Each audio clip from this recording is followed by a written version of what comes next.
아니면 그게 당연하진 않아요. 법리적으로 보면 사실 가정생활에서 하면서 실수를 한 거기 때문에 야 이거 돈 벌다가 네가 실수했으니까 네 단독으로 다 책임져야지 이렇게는 안 돼요.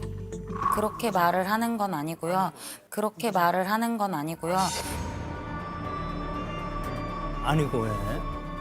좀 무서워지네. 먼저 남편처럼 어떻게 조율하기를 원하는지 말씀해 주세요. 이게 사실 위자료 부분을 얘기를 하려면 두 분의 결혼 생활에 있어서 누가 더 어떤 귀책 사유를 가지고 있느냐를 살펴보는 게 중요하다고 생각하는데요. 전체적인 혼인 파탄의 책임이 사실 남편보다는 아내 쪽에 더 있다라고 보지 않을까 이런 생각이 일단 첫 번째고요.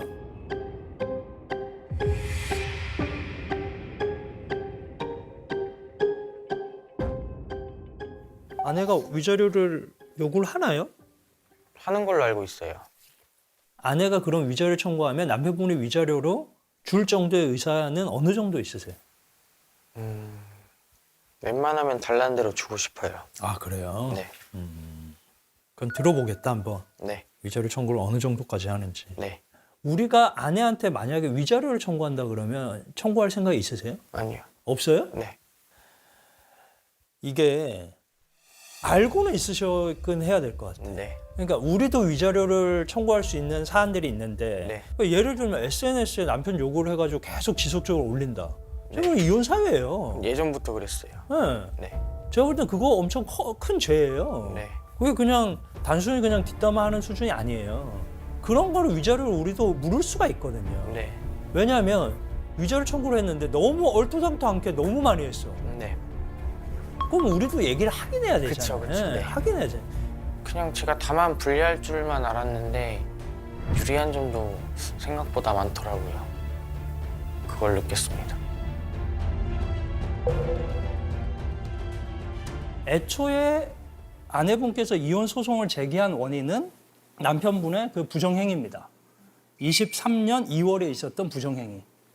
그래서 그게 일단 그 이혼의 큰 귀책 사유가 된다라고 볼 수 있는데 그 이후에 벌어진 것을 보면 아내는 거의 동거를 아예 하셨고요, 보면. 그 기간도 꽤 됩니다. 그다음에 남편분은 그 이후에 부정행위라고 또 얘기하는 것은 사실 베이비시터와의 그런 부정행위가 일회적으로 있었던 것이고 그래서 이걸 전체적으로 보면 이혼 소송에 있어서 부부 생활의 파탄이 꼭 남편의 귀책 사유만으로 보기가 좀 어렵다. 아내분도 상당히 귀책 사유가 있다. 따라서 그렇다 그러면 이거는 서로 간에 이혼을 하되 위자료 부분은 없는 것으로 정리하는 게 맞지 않나. 한 말씀 드리고 싶습니다. 아, 네네. 잘라서 말씀하시죠. 죄송한데요. 아, 괜찮습니다. 예, 말씀하시죠. 남편이 제가 상간남을 만날 때 그 관계를 인정해줬고 제가 그 남자의 집에서 살 때 그 집에다 치킨을 보내주고 저와 그 사람의 관계를 축복해주고 있었던 상태였기 때문에 축복까지 해줬어요? 그러니까 처음에는 이제 상간남과 제가 살고 있는 사실은 숨기고 있었기 때문에 모르는 상태였는데 동거를 하고 나서 한 2달 뒤에 알게 됐을 때 그때 이제 제가 뭘 할 수 있는 상황이 없었기 때문에 지지를 해줬던 건 맞습니다. 전 이미 남편이 그 관계를 인정해줬기 때문에 그거는 제가 용서를 받았다라고 생각하는 부분입니다. 그렇다면 부정행위의 사후 용서로 또 볼 수 있지 않을까? 근데 그렇게 되면 사실은 파탄 났다고 보기 때문에 남편의 그 베이비시터 부분도 빠져야 돼요. 그 이유거든요, 사실. 근데 진짜 베이비시터를 만난 거를 그때 당시에 알았던 게 아니고 다시 남편이 저에게 잘하겠다, 회복을 하자 해서 1년 뒤에 베이비시터가 그런 일이 거죠. 있었다는 거를 그러니까 우리가 1년 뒤에 알았습니다. 1년 뒤에 알았지만 1년 뒤에 알았지만 있었던 문제는 행위는 그 당시에 그 당시니까. 나는 파탄이 났다라고 그리고 남편이 다 끝났다라고 생각했기 때문에 난 그 동거남도 만났고 또 다른 사람도 만났다라면 네. 그게 맞- 그럼 이 사람이 그 당시에 같은 시기에 베이비시터랑 그랬다는 것도 그거에 다 같은 맥락인데 그래야 돼. 그걸 가지고 예를 들어서 이 사람한테 있다라고 하는 네. 거는 좀 행위시가 중요해요. 네, 몰랐습니다. 인식되는 거예요.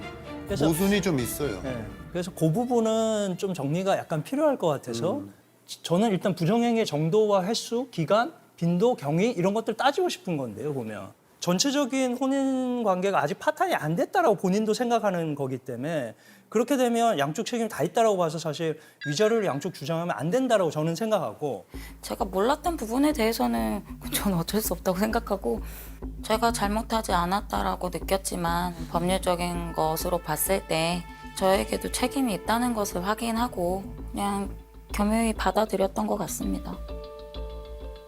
이 사건에서도 위자료를 해서 어떠한 잘못의 크기를 정하는 것보다도 비난을 서로 멈춘다는 다짐으로 위자료의 부분은 없는 걸로 정리했으면 좋겠습니다. 왜냐하면 앞으로 계속 조정에서도 비난했다고 생각하지 않아가지고 그거는 살짝 놀랐는데 아 제가 한 게 비난이었군요.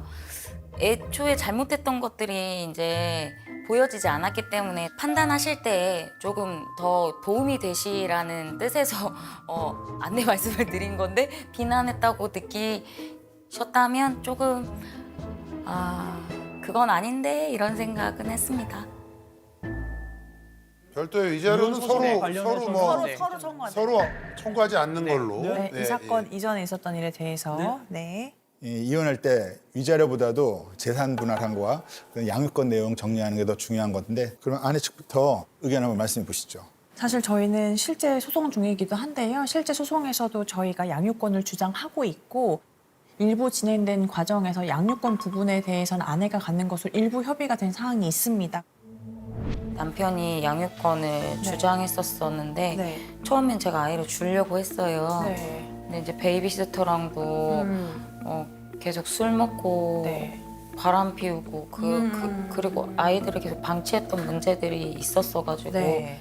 제가 양육권을 가지고 오는 게 아이들한테 좋겠구나라는 생각을 해서 그리고 양육에 대해서는 특별히 이견은 없는 거예요. 그러면 우리는 처음에는 제가 이제 데리고 오려고 했었어요. 왜냐면 와이프가 나가 있는 기간이 1년 한 2개월 정도는 나가 있는 동안 제가 계속 혼자 양육을 했거든요. 그 둘째 아들하고 엄마랑 그럼 트러블이 꽤 있잖아요. 네. 안 맞는 게. 그럼에도 불구하고 아내는 양육을 하겠다는 거예요? 처음에는 이제 막내만 키우고 싶어 했는데 법원에서 이제 분리양육은 안 된다. 한 명이 다 해야 된다. 하다 보니까 이제 막내는 그래도 아직 엄마가 필요한 나이고 그러니까 아들도 엄마를 어려워하거나 이런 건 아니죠. 조금 어려워하나? 어려워하긴 해요. 네. 그래도 엄마를 좋아하긴 하는 것 같은데. 네, 좋아하는데 혼나면 너무 무서워하고 이게 너무 갭 차이가 크다고 엄마가? 느껴져요. 네.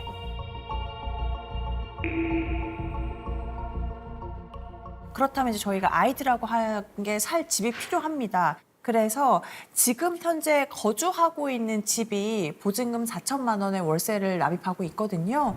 일단 두 분 재산 현황을 봐야 될 것 같은데 지금 아까 집이 남편 명의로 되어 있다고 하셨잖아요. 네, 두 채가 있는데 하나는 2억 5천, 하나는 6억. 그러면은 여기에 대출 남아 있는 거 얼마인가요?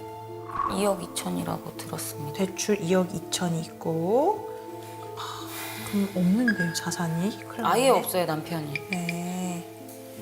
그래서 우리 아내분이 아까 원하는 방법의 재산 분할은 어떤 거였죠? 저는 아이들하고 네. 살 집이 제일 중요하니까 네. 집을 명의 이전을 저한테 해주고 천안 집을 네네 그 대출을 본인이 갚아 나가는 걸로 재산 분할을 저는 근데 이거는 네. 불가능해요. 불가능한 이유가 뭐냐면 전세 보증금 반환 채무까지 있으니까 자산이 정말 없어요. 그래서 지금 집 보증금을 저희가 받는 방향으로 그 4천만 원을 받는 것으로 하고 그리고 그 아내가 첫째 자녀의 과거 양육비로 3천만 원을 가져온 부분이 있습니다. 그래서 저희가 그 보증금 4천만 원 받고 그 과거 양육비로 받았던 3천만 원 그 부분을 이제 받는 방향으로 정리를 하고요. 그 외에 이제 각자 채무는 각자 귀속하는 것으로 이렇게 정리를 하는 것이 어떨까? 근데 아내분하고 남편분의 지금 명의의 채무가 각각 있는데 남편분 명의의 채무가 2억이 있는데 아내 명의로는 1억 3천의 빚이 있으니까 네, 그래서 3억 3천이 되는 거예요. 그럼 아내는 1억 3천의 채무를 가져가고 우리한테 4천, 3천을 받으면 1억 3천에서 7천을 빼니까 6천이라는 마이너스가 되긴 하잖아요. 그렇죠? 그렇죠? 마이너스 6천을 가져가게 되는 거죠. 그렇죠. 그렇죠? 네. 우리가 맞죠? 채무가 1억 맞죠? 3천이니까. 네. 네. 근데 지금 남편분 생각은 어떠신 거예요? 저는 그 채무를 제가 다 완납을 하려고 생각을 하고 있었습니다.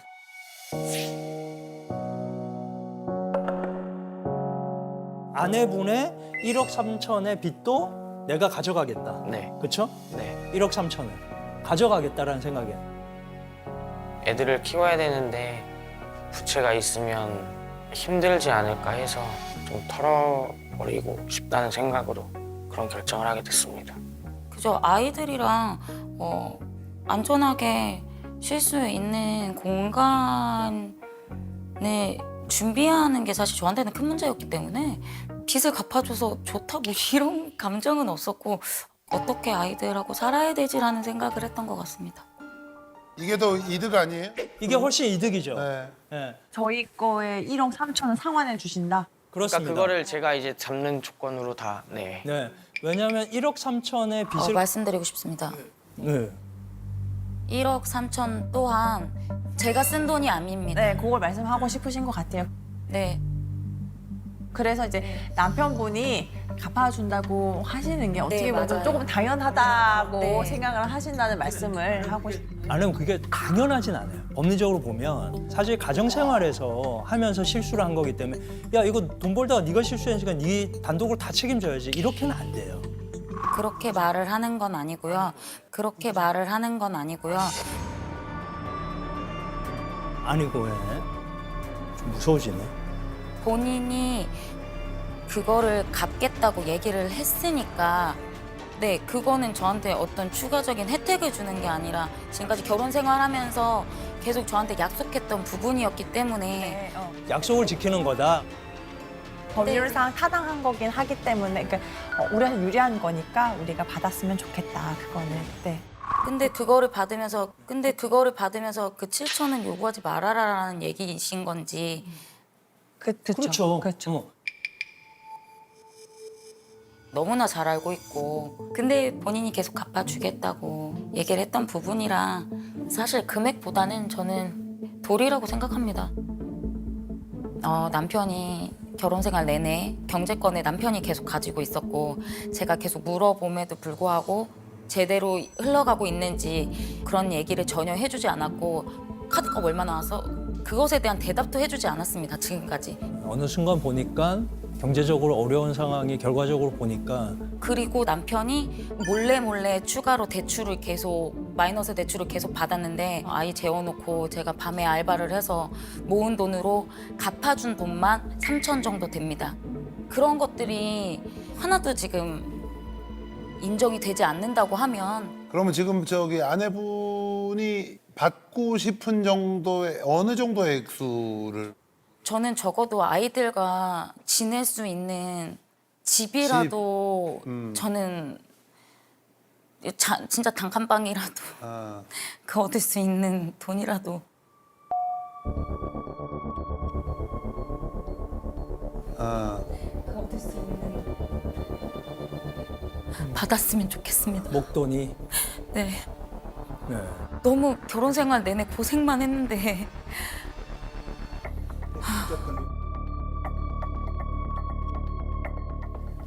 근데 지금 뭐가 있어야 저는 적어도 지금 집 월세 보증금만큼은 저한테 줘야 된다고 생각합니다. 저는 아이들과 지내야 되기 때문에 아이의 아빠라면 그 정도는 생각을 해야 되지 않을까.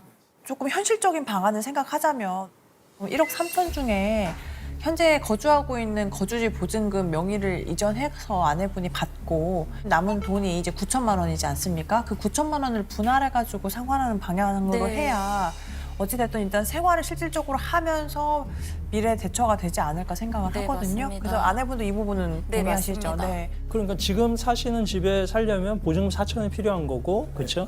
근데 아내의 빚은 9천만 우리가 갚아주는 걸로. 그렇게 나머지 하시더라고요. 4천은 그럼 김별 씨가 나중에 갚는 걸로 오케이 하시는 거예요?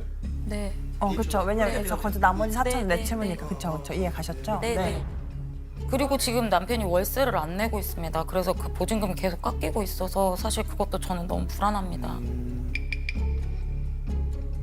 건강보험료 이거 정해지면은 밀린 것도 그렇고 앞으로 낼 것도 그거는 유지를 하는 거는 4천을 유지하는 거를 조건으로 네, 해가지고. 네, 네, 네. 네. 쪼갤 땐 쪼개더라도 이건 유지하는 형태 쪼개야지 네. 없애면서 쪼개는 거는 서로 감정만 키우니까. 그다음 그거를 고려하는 전제로 양육비를 좀 얘기해 주셨으면 좋겠어요, 사실. 그러니까 큰애는 뭐 이미 네. 성인이 됐고 네. 그 2명에 대한 양육권을 넘긴다라는 얘기죠. 네. 그거는 일단은 좀 정리가 된 거죠, 그렇죠? 네. 그러면 저희가 양육비 정말 말씀드려 보겠습니다. 네네네. 그래야 좀 조율이 될 것 같네요. 양육비 같은 경우에는요. 남편분이 월 소득이 1,000에서 1,500만 원 정도 조금 요즘 소득이 좀 높으신 편으로 알고 있습니다. 그래서 평균치로 하면 뭐 1,200만 원 정도로 잡았을 그게 이제 조금 때는요. 다르네요. 그래서 저희 양육비 기준은. 산정 기준표상 금액으로 해가지고 첫째 아이가 뭐 240만 원, 둘째 아이가 225만 원, 그러니까 465만 원인데 저희가 부담해야 될 부분 제외해서요. 두 아이 합해서 385만 원 정도. 385만 원 정도. 이렇게 385만 원.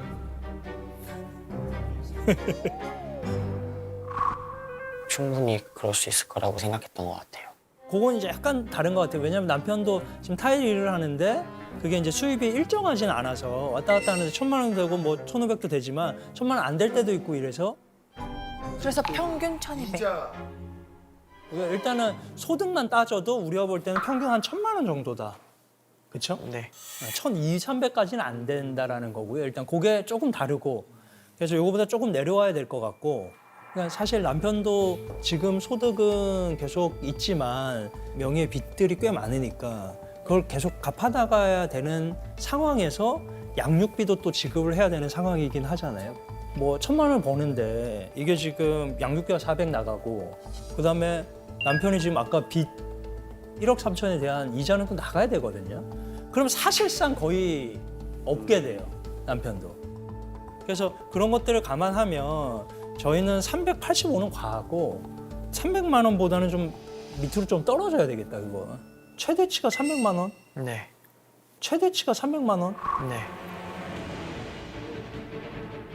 그래서 300만 원 정도면 사실은 그걸 다 감안하면 굉장히 많이 근데 월세 150을 내고 150으로 또 아이가 둘 다 어리고 엄마의 손길이 많이 필요한 시기이기 때문에 300만 원 정도로는 그것도 사실은 근데 월세 굉장히 내면 어렵게 왜냐면은 이제 지금 타고 있는 차량도 지금 제가 납부를 해야 되고 그런 납부할 게 너무 부가적인 많아요.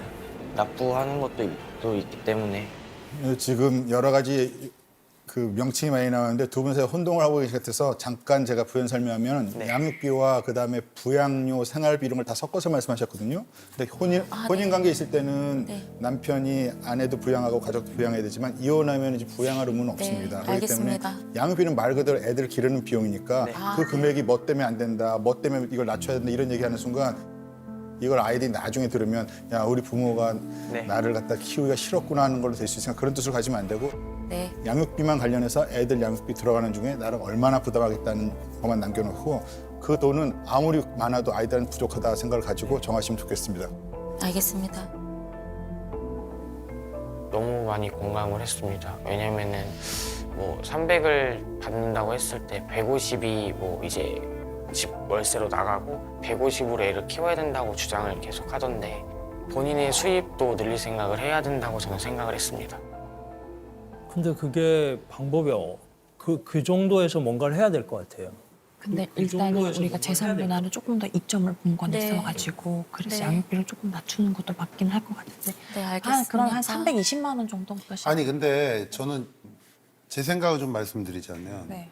아이들이 이제 뭐 살던 데서 살게 하는 게 좋고 한데 만약에 진짜로 이혼을 원하시고 뭔가 상황이 바뀐다면 그러면 좀 월세를 무조건 더 이사 좀 가야 저렴한 되죠. 쪽으로 네, 맞습니다. 이사를 가고 네, 맞습니다.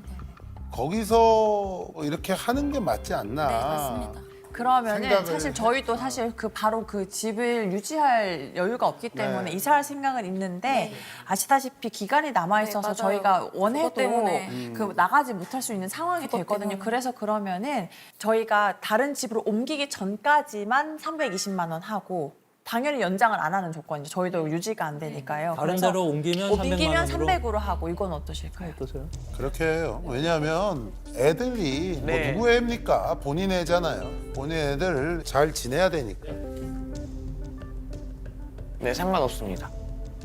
300만 원이라고 정했지만 그중에 내 월세도 내야 되고 이런 얘기를 하시면 절대로 안 되고요. 네, 알겠습니다. 나중에 벌면 신발값이면 따로 줄게 이렇게 하셔야 됩니다. 네. 알겠습니다. 아, 명쾌한 말씀이십니다. 네. 지금까지 이혼할 때 그 재산 분할과 양육을 어떻게 될지 알아봤습니다. 두 분 오늘 조정을 참고해서 앞으로 이혼 절차 진행하실 때 참고하시면 되겠습니다. 자, 이제 55시간의 캠프가 끝나고 마지막 선택의 시간이 되었습니다. 캠프에서 충분히 이혼 숙녀의 시간을 가지셨을 거라 생각이 듭니다. 두 분 중 한 분이라도 이혼을 선택하시면 어쩔 수 없이 협의 이혼 혹은 소송 이혼을 통해 이혼을 하시게 됩니다.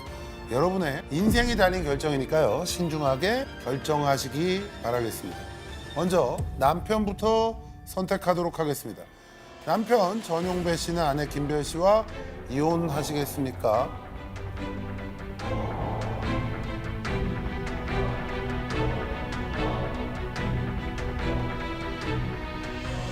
일말의 희망이 있어서 사실 프로그램에 나온 거였었기 때문에 그 사람도 굉장히 노력했다는 걸 저도 알고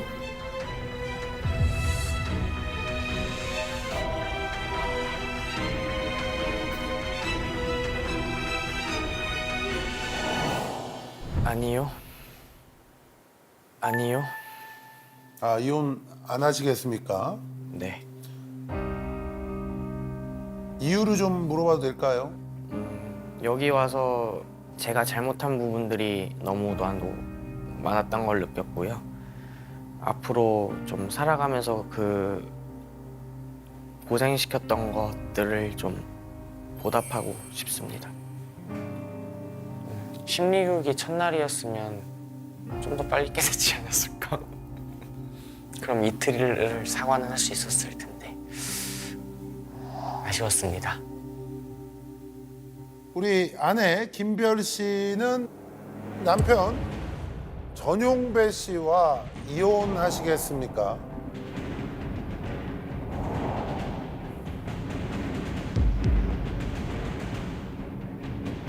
난 진짜 진심을 다해 사과했는데 좀 알아주지 않았을까요?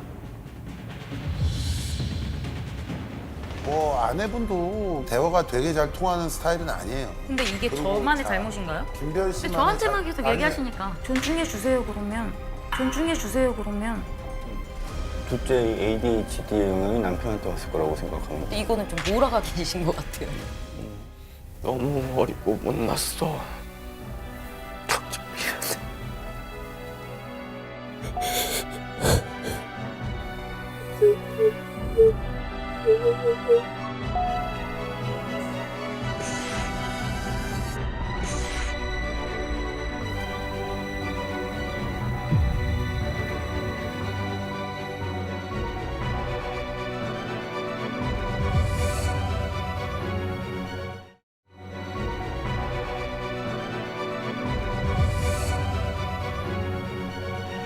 네. 네.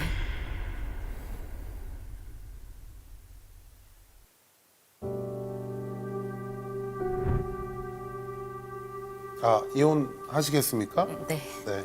뭐 이유를 좀 여쭤봐도 될까요? 근데 사실 이제 제가 너무 지쳤습니다.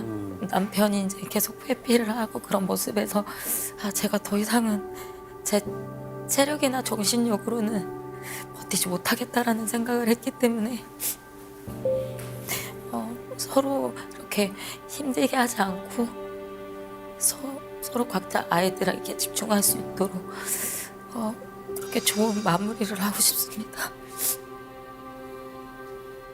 네. 아무렇지도 않았습니다. 알고 있었으니까요. 혹시 아내가 좀 다른 선택을 하지 않을까? 라는 좀 기대는 아예 없으셨어요. 근데 그 사람은 그럴 사람이 아니었습니다. 이 관계를 종결시키기까지 힘들었다 라는 생각을 했습니다. 아쉽게도 김별 씨가 이혼을 선택했습니다. 두 분 이혼 의사가 일치하지 않았기 때문에 네. 이혼을 준비하시면 되는데요. 마지막으로 하실 말씀 있으신가요? 후회 없이 하고 싶었는데 제가 좀 더 늦게 깨닫지 않았나. 좀 더 빨리 깨달았으면은 제 후회가 좀 더 덜하지 않았을까.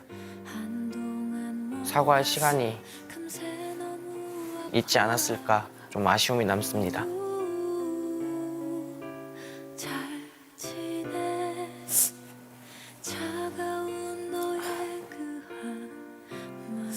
남편도 너무 고생했고 너무 그동안에 막 빚이나 그러니까 아이들 양육 문제로도 굉장히 많이 힘들었었는데 남편이 충분히 그동안 열심히 수고했다는 거 너무 알고 있고 최선을 다했던 게 그렇게 좋은 결과로 마무리가 되지 않는 것에 대해서 죄송하게 생각하고 미안하게 생각합니다.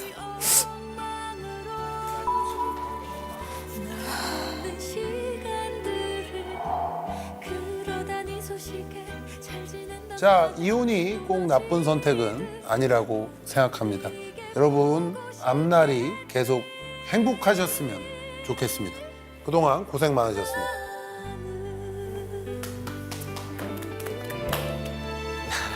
고생하셨습니다. 고생하셨습니다. 아유, 네. 고생하셨습니다. 네, 수고하셨어요. 네. 네.